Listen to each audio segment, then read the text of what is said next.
So guys, are you able to hear me? Are you hearing me, guys? I hear you typing in the comments that no sound. No sound. Are you hearing me now? It's morning where you are. It's night now. So let me see. I said no sound. Guys, are you hearing me? I see some of you typing in the comments. No sound. All right. So what we are studying, we are looking at Israel preparing for the gift that God had for them when they leave Egypt, when they leave out of bondage. So we are going to look at what was the gift that God have for the children of Israel when they leave Egypt. It was the 10 Commandments. God gave specific instruction for what the Israelites were to do in preparation for the giving of the law at Mount Sinai. Their external priority was to reflect their total dedication to God. They need to be ready for the splendid manifestation of the Lord's glory and that was about to come. And when it did, it was accomplished by thunderings and lightnings and a thick cloud on the mountain, and the sound of trumpet was very loud, so that all the people who were in the camp trembled. So what we are learning is that when God was going to give them the 10 Commandments, when Moses went up into the Mount Sinai to receive the 10 Commandments, what they heard was lightning. God was going to show up and he was going to turn up. So what they heard was thundering and lightning and a thick cloud on the mountain, and the sound of trumpet was very loud, so that the people that they trembled. Exodus 19 verses 16 of the New King James Version say that the children of Israel were frightened. They were frightened. The 10 Commandments is the heart of God's revelation and biblical ethics. It forms the substances and foundation of divine standard for all humanity. Its principles are eternal and universal. According to the biblical account, the 10 Commandments was announced by God. If you look at Exodus 19 verses 19 and Exodus 20 verses 21 and Deuteronomy 5 verses 4 and 5 verses 24, the 10 Commandments was written by God himself. The 10 Commandments was written by the hand of God himself. It was not man that write the 10 Commandments. It was God that write the 10 Commandments on the stone, on the tablet. Hi, are you hearing me, guys?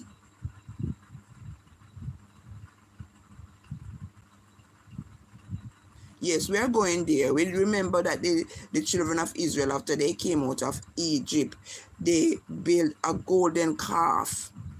A calf, and that was what they built, a golden calf after Moses went up into the mountain, into Mount Sinai to receive the 10 Commandments. That the children of Israel, when they were in the wilderness, they did not see Moses coming, and they thought Moses has died in the mountain, and some of them were very rebellious, and they get all the golds that they carry from Egypt, and they built a golden calf and worship the golden calf. And what happened when Moses received the 10 Commandments and was coming out of Egypt, from the Mount Sinai, when he was coming down and he saw the children of Israel and worshiping the golden calf, what did Moses do?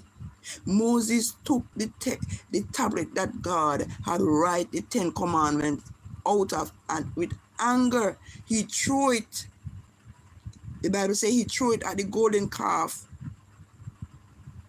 And because Moses was angry, and he threw the tablet that God write the 10 Commandments and the golden calf. And so let's go into it. I don't want to go ahead. I want to go through it.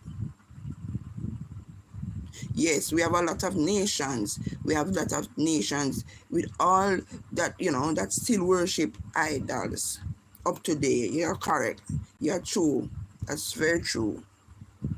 So, according to the biblical account, the 10 Commandments was announced by God and was written by God. It was twice given to Moses, and we are saying, why was the 10 Commandments twice given to Moses? As I said before, when Moses came down from the Mount Sinai and saw the children of Israel worshipping the calf, he threw the tablet with the commandments on it at the calf, and it broke into two. So Moses had to go back into the Mount Sinai, up by Mount Sinai again, for God to write back the 10 Commandments and tables of stone. So the question is, it was twice given. So it was twice given to Moses as a special gift, because Moses broke the first one out of anger for what the people did. So God had to rewrite back the 10 Commandments again on a table of stone. In the book of Exodus, the 10 Commandments is called the testimony. Hebrews, it is written in Hebrews, or it is named the words of the covenant. In the book of Deuteronomy, they are written on tablets of the covenant. Neither book in Hebrew uses the term the 10 Commandments. The Hebrews, I think this is a Hebrew word, can I pronounce this? I don't know how to pronounce Hebrews, guys.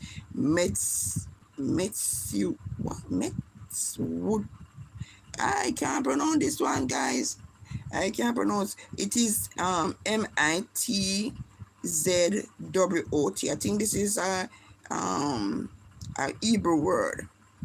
So in Hebrew language, the 10 Commandments was not known as the 10 Commandments. It is known as Mitzwot or something. I can't pronounce that word. Instead, 3 times they call it the 10 words. The Hebrew is Aseret Adabrahim, from Adabra, meaning word, sentence, matter, thing, speech, story, promises, utterance. There are 2 versions of the 10 Commandments with very slight difference. The first one is recorded in Exodus 20 verses 1 to 17, and the second is Deuteronomy chapter 5 verses 6 to 11.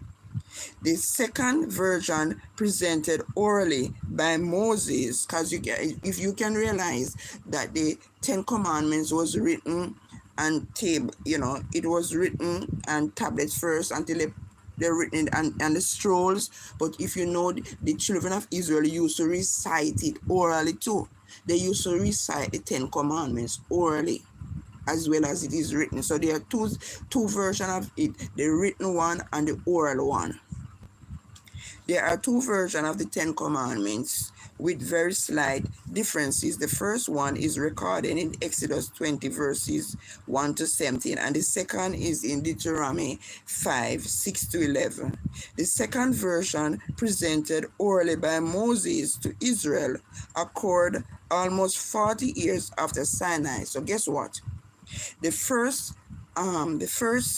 As they're saying, there are 2 versions to the 10 Commandments. The first version was written on table of stones until they write it on the scrolls. And 40 years after Sinai, there was another version of the 10 Commandments that the children, 40 years after the Mount Sinai encounter after God written on tablets of stone. 40 years after that, they write a different version of the Ten Commandments where the children of Israel used to recite it orally. So the second version presented orally by Moses to Israel occurred almost 40 years after Sinai, just before the people entered the promised land. So guys, it took the children of Israel 40 years to enter the promised land. 40 years to enter the promised land. Because what happened? Why did it take the children of Israel after leaving Egypt 40 years? It was a 7-day journey from the wilderness into the promised land, but it took them 40 years to enter the promised land. And why it took them 40 years to enter the promised land, which would have taken them a 7 days journey, was because of the disobedience, because of the idol worshiping. Because of the idol worshiping, that they were worshiping idols. Oh my God. They were worshiping idols. So, whoa. They were worshiping idols, guys. So because they were worshiping idols, God said that generation that worship the idols, they were not going to enter the promised land. The generation that worship the idols, they would have to die out. Those generations die out. And the generation that entered the promised land was the generation that never knew about the statue. Were never there when they were worshiping the statue. Except, Moses had died in the mountain. Moses never entered the promised land. And, Joshua took over. After Moses. So Joshua was the only one that was in that period where they worshiped the golden calf, that entered the promised land, and it was because he took up leadership after Moses died. But all the generations that were living when they worshipped the golden calf, they died. And the new generation that came up that didn't know, that were not living in that period, they were the ones that enter the promised land. So it took them 40 years from the wilderness to enter the promised land, which if they did not worship the idol, it would have taken them just a 7 days journey to enter the promised land. So guys, let's read on now. There are we talk about the two virgins. Yes, because they had disobeyed God. When Paul summarized the law as being love, he quoted from the Decalogue. Love is indeed the sum of God's law because he is a God of love. Because he's a God of love. So God is a God of love. He forgive the children of Israel so many times, even when they turn away from him. What is the gift of the 10 Commandments? So we are looking at 62. What is the gift of the 10 Commandments? I see. The gift of the 10 Commandments. The gift of the 10 Commandments is Exodus 20, verses 1 to 17. What are the principles of the 10 Commandments and how it is organized?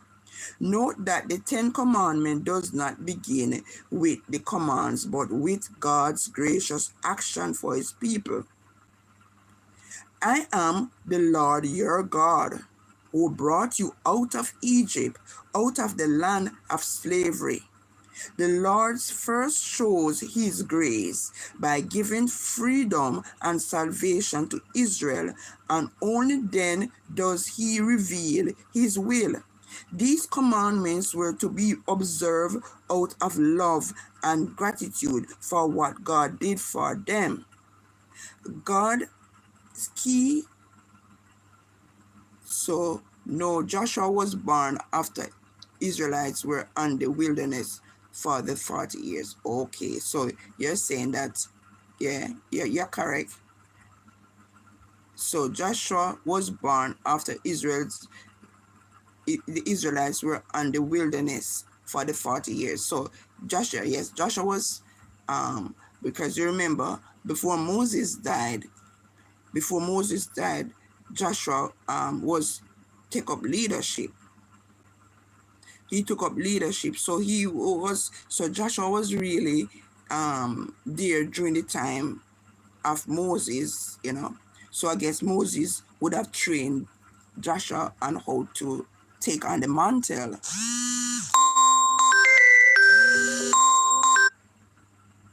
Oh my God.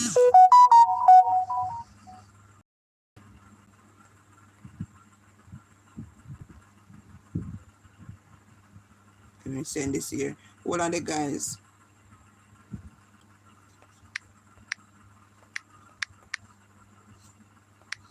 Somebody want to come on the live. Entertainment,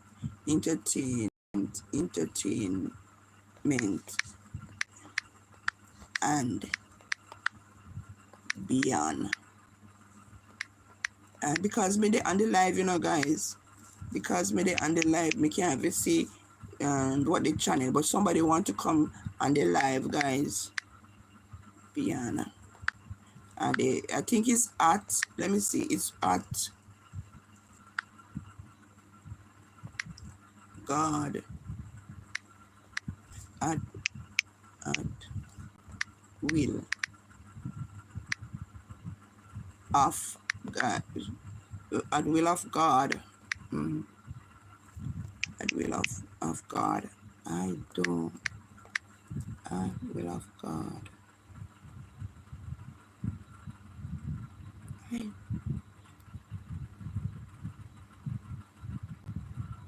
I don't know. All right, guys. I'm sorry about that. There's somebody want to come on the live, and they wanted me to give them my YouTube channel and the address. So I hope that she can make it on the live also, because I always study with her, so she wanted to come on the live. So I hope she can come on. So guys, so this is it. So you're correct. Yes, Joshua. You said now that Joshua was born after the Israelites were in the wilderness for the 40 years. Yes. So yes. So you're correct, because Moses was able to glance over and see the promised land, but he never go in there. And I guess he trained Joshua before he died. So yes, you're correct about that. It was during that time that Joshua was born. Yes. Note that the dialogue does not begin with the commandment, but God's grace for his people. So we're gonna look at the 10 commandments. So I guess let's look at the 10. God's key summation word for the dialogue is love.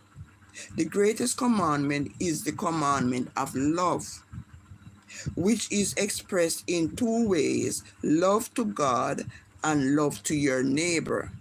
You see, look at Israel today, and we say, do Israel today love their neighbor as themselves? When God gave the children of Israel, he say, love the Lord your God with all your heart and love your neighbor as yourself. So the greatest commandment is to love God with all your heart. And if you love God with all your heart, then you're going to love your neighbor as yourself. In the first 4 commandments, it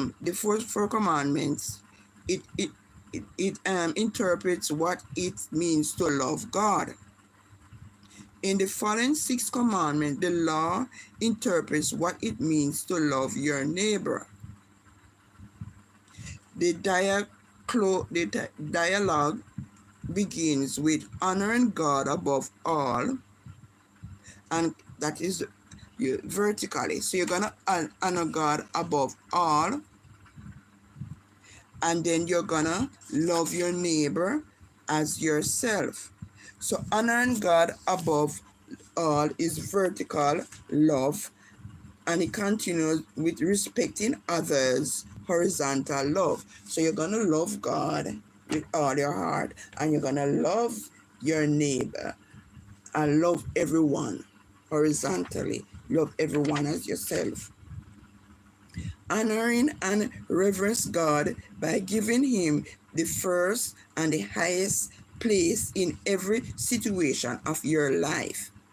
The first commandment, honoring and preserving God's unique position and not replacing him by an idol in any form, either physical, symbolic, or spiritually. So what this is saying, that we must love God with all our heart, and we must not worship idols.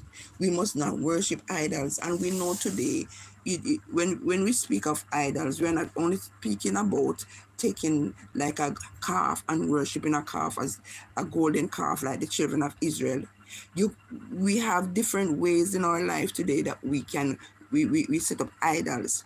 Anything that we put before God, if we put our house, our worldly position, we worship them more than how we worship God. Our money, our material things, our worldly position, if we put them before God, that we can spend time and with God and worshiping. If we put them before God, then that's the idol in our life. So idols don't only mean that idols don't only mean that you have to have a golden calf or some image. It can be the things that we can put on social media, the time that we spend on social media when we should be worshiping and praising God and spending time with God. We put those things before God. It is idols in our life. It is idol that is separating us from our relationship with God.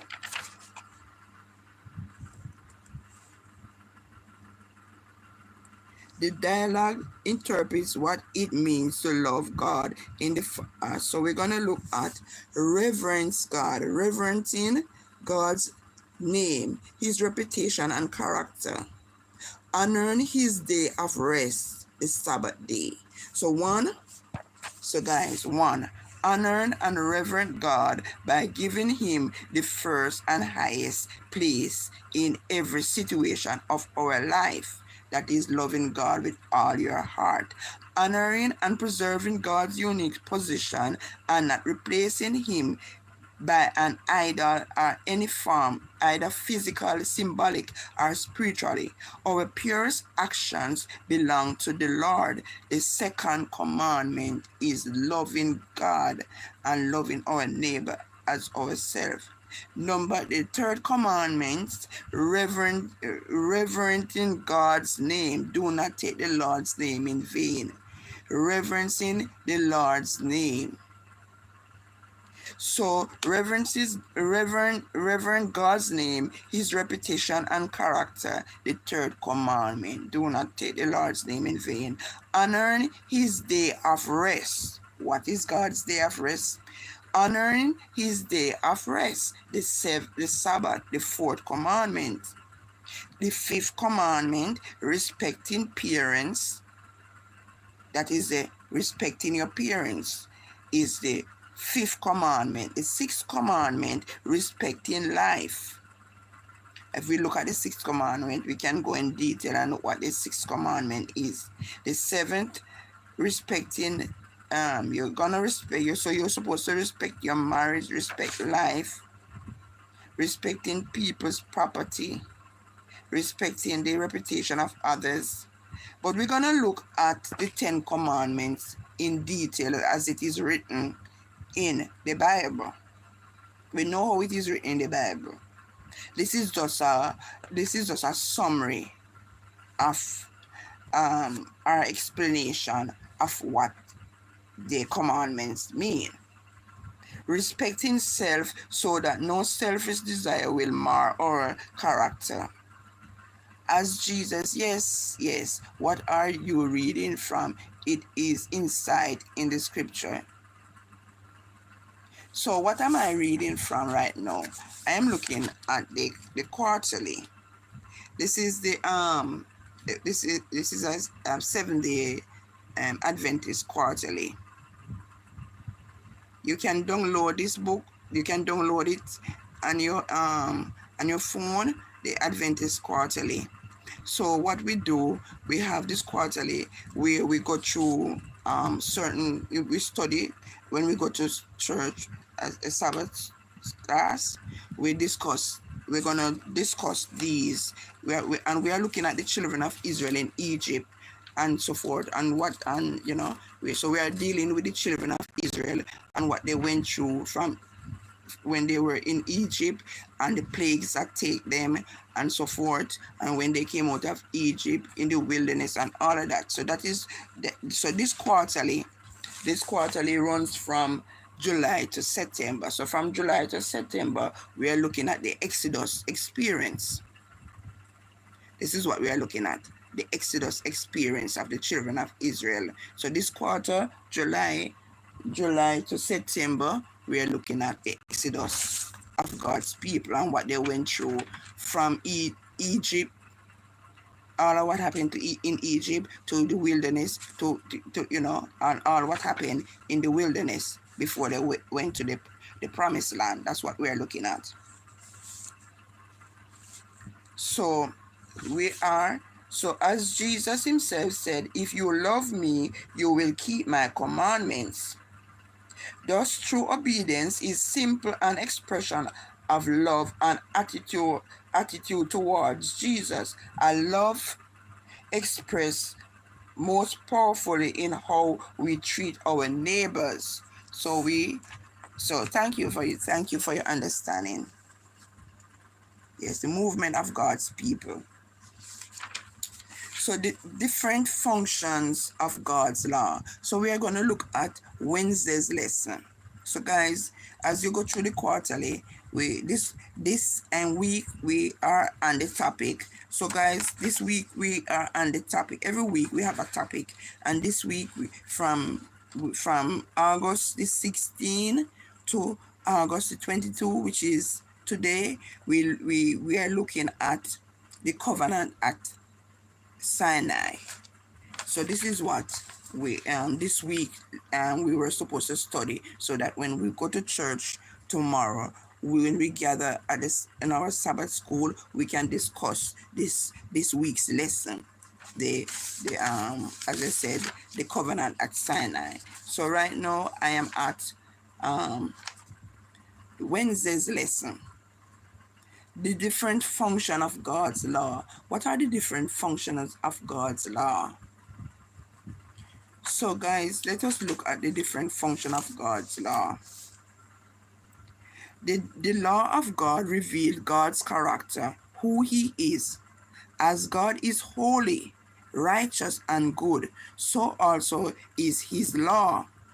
Paul confirms, so the law is holy, and the commandment is holy and righteous and good. Romans 7:12, verses 12.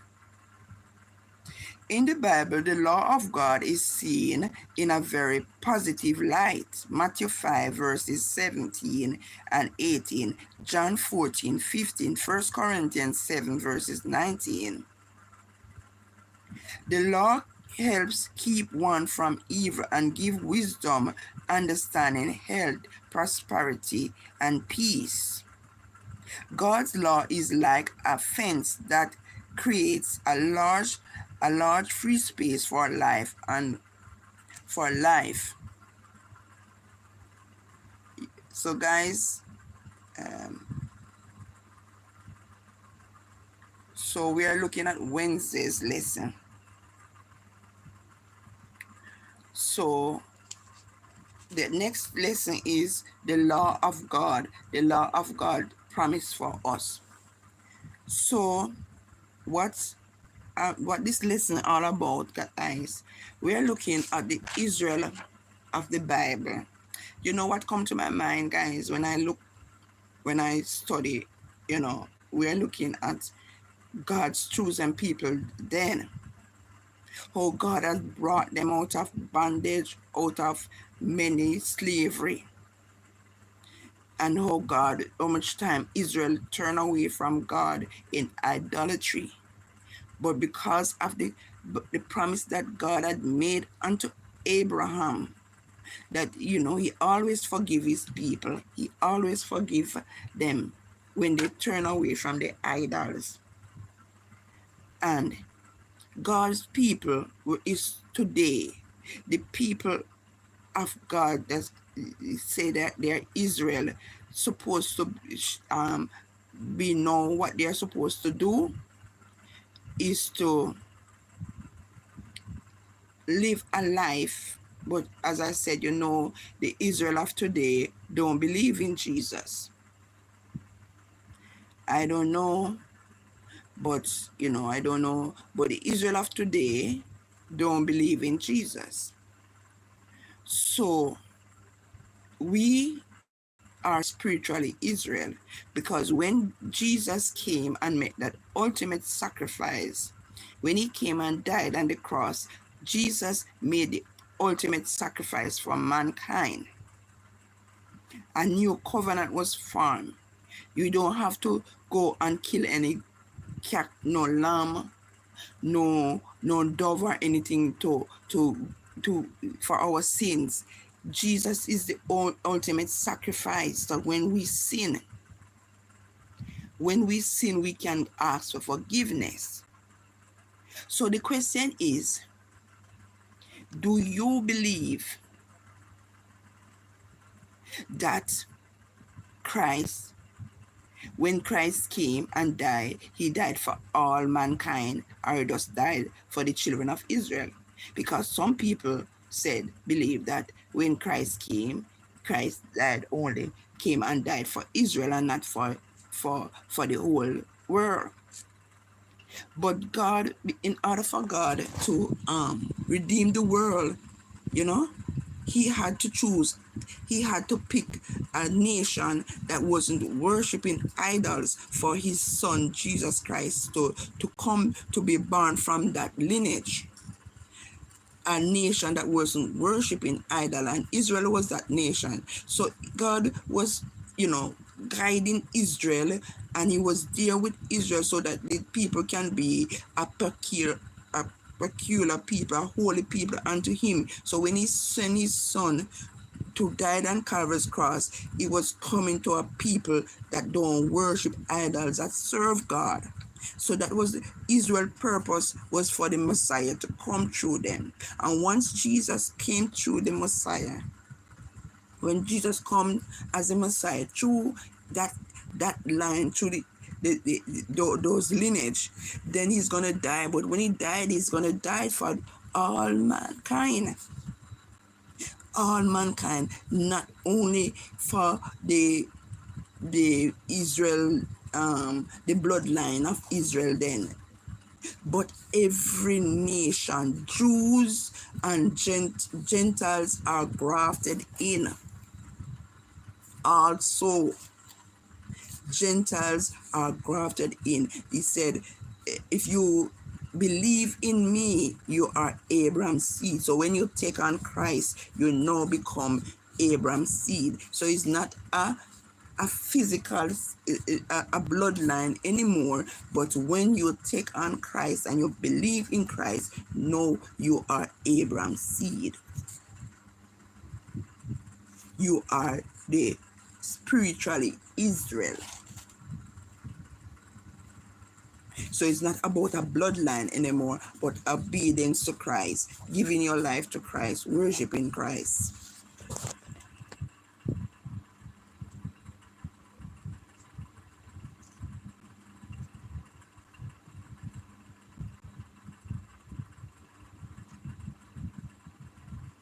So guys, I'm gonna end this live, and I just want to thank all of you that joined. Thank you for the like.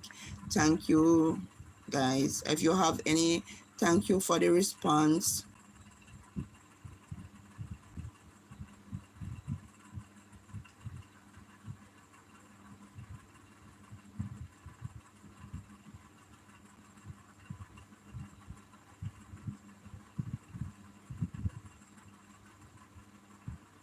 Thank you, guys. And I'm gonna try to see if I can use this time. I'm gonna try to see if I can use this time to, to go through this passage every with you guys, because a lot of people, don't really understand certain things. So thank you, guys.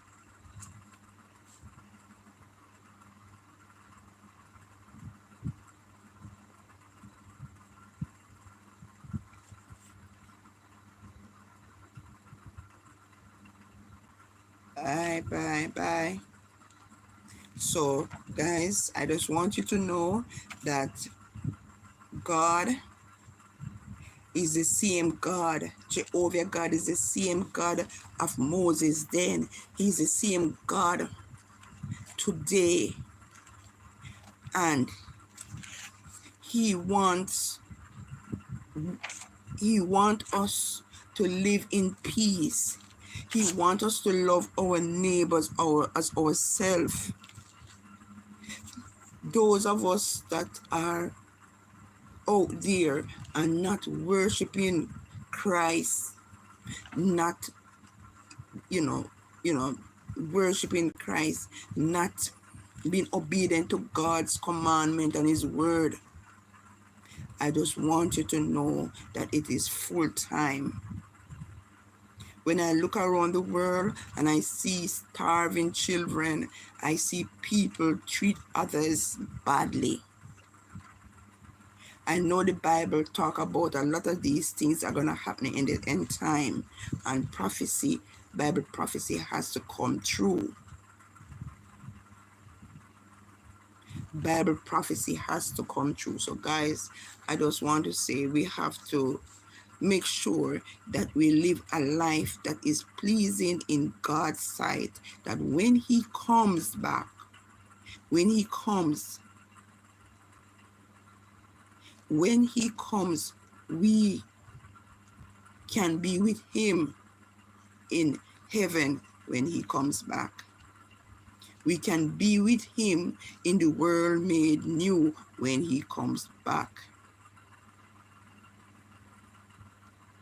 The exodus of the children of Israel out of bondage in Egypt was just an encounter.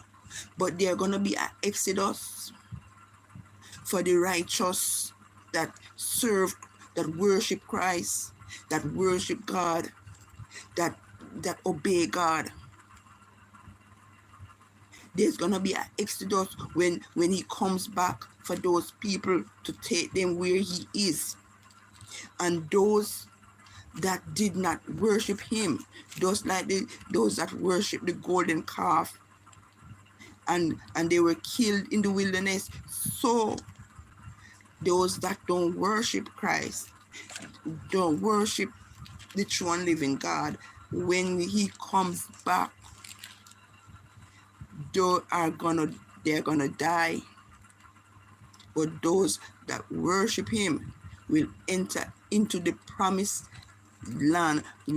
And this promised land is not a promised land like what the children of Israel got in that were promised. It's a promise. It's heaven and the earth made new. That's the promised land. That is what we promised, to walk on streets of gold, to see, to be with the angels, to drink from the water of life, to live in mansions, to see God, to worship him. No more tears, no more death, no more sorrows, no more pain. That's the promised land that that we want to go. So that's it for tonight, guys. Bye. Thank you all for joining. Thank you, Karom FM. And I like your participation, and thank you very much. Bye.